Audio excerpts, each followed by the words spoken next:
enggak sih? Ah? Endorse 100 juta bener apa enggak? Ya gimana ya, bener atau enggak ya? Ya dibilang nggak bener udah ketahuan juga ya di video YouTube gitu. Jadi ya emang bener sih, cuma aku kan juga nggak terima endorse sebenarnya gitu. Itu memang harga yang sudah ada gitu dari brand-brand yang selama ini udah kerja sama aku. Dan juga endorse-nya bukan endorse yang asal foto doang gitu. Emang kita udah kerja sama, ada kontraknya gitu. Jadi bukan endorse yang biasa gitu. Kayak gimana sih endorse 100 juta itu, Pril? Ya yang pasti brandnya biasanya pasti sudah besar kalau yang approach, yang memang brandnya udah terpercaya. Dan aku kan emang nggak langsung terima ya, jadi aku cek dulu produknya, terus apakah produknya bisa aku pakai. Karena kalau produknya nggak bisa aku pakai, aku kesannya kayak bohong sama publik kan kalau misalnya nge-endorsein atau ngepromoin produk itu. Jadi aku benar-benar pilih-pilih banget, makanya mungkin keluarlah harga itu karena memang aku orangnya pilih-pilih dan produknya nggak sembarangan dan beneran aku promoin karena itu barang aku pakai gitu. Tapi beban nggak sih, Pril, akhirnya kayak masyarakat tahu harganya segitu segala macam, jadi ketakutan, aduh gimana ya gitu sama pihak-pihak yang endorse gitu?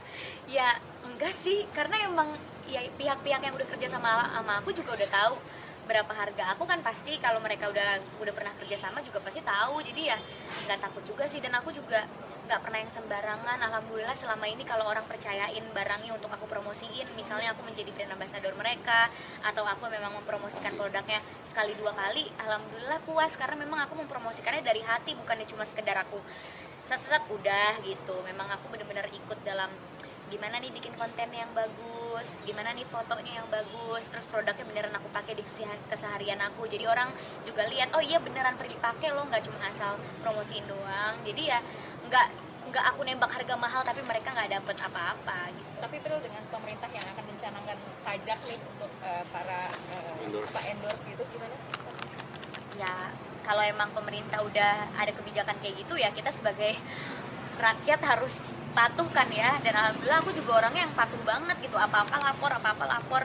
Terus kalau misalnya ternyata endorse ada pajaknya ya udah mau nggak mau kita juga bayar pajak di situ. Naikin harga ya? Naikin harga nggak sih, atau untuk luar, para di orang luar. yang mau mengendorse ke Prilly, ya lu urusin pajaknya deh, gue udah pokoknya terima bersih gitu, kayak gitu? Kalau aku naikin harga itu bukan karena aku harus bayar pajak ya.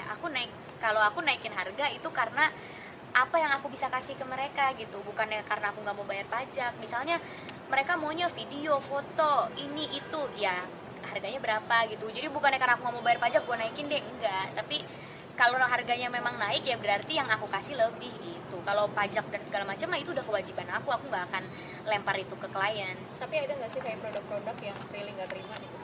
Banyak. Contohnya? Apa ya produk yang kayaknya nggak cocok aja gitu sama aku.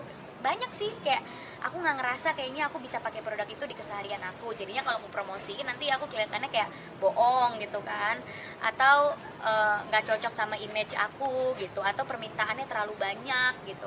Itu ada juga yang kayak gitu-gitu.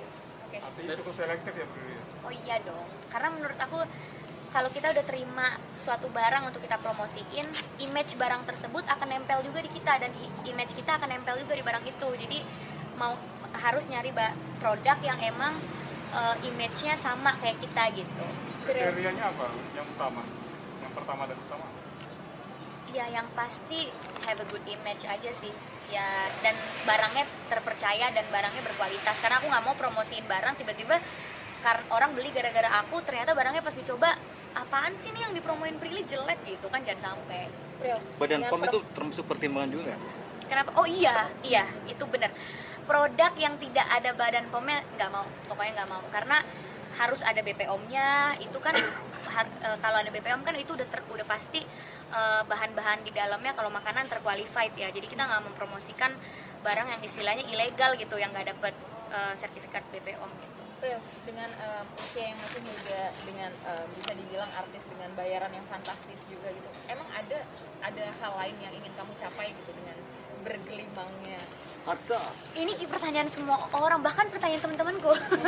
Kayak apa sih yang mau lo cari lagi, segala macam. Sebenarnya aku tuh pengen carinya pengen berkarya gitu, tapi alhamdulillah dengan aku mengeluarkan karya-karya, misalnya aku ngeluarin film, ngeluarin buku, itu otomatis jadi menunjang karir aku di sosial media. Misalnya gara-gara aku launching buku, followers aku jadi nambah, gara-gara aku launching film, followers aku jadi nambah. Jadi itu satu hal yang terkoneksi gitu, padahal tujuan aku memang aku pengen berkarya, tapi kalau itu menunjang platform yang aku punya, menunjang Instagram aku, menunjang YouTube aku, sampai akhirnya kalau orang mau endorse ke aku harganya jadi mahal atau aku jadi bayarannya mahal, itu sebenarnya bukan tujuan utama, itu kebetulan aja, alhamdulillah rezeki dari Tuhan gitu yang ngasih kesuksesan dari lewat karya-karya. Kalau aku sih tujuannya emang pengen berkarya, pengen bikin film, pengen main film lagi.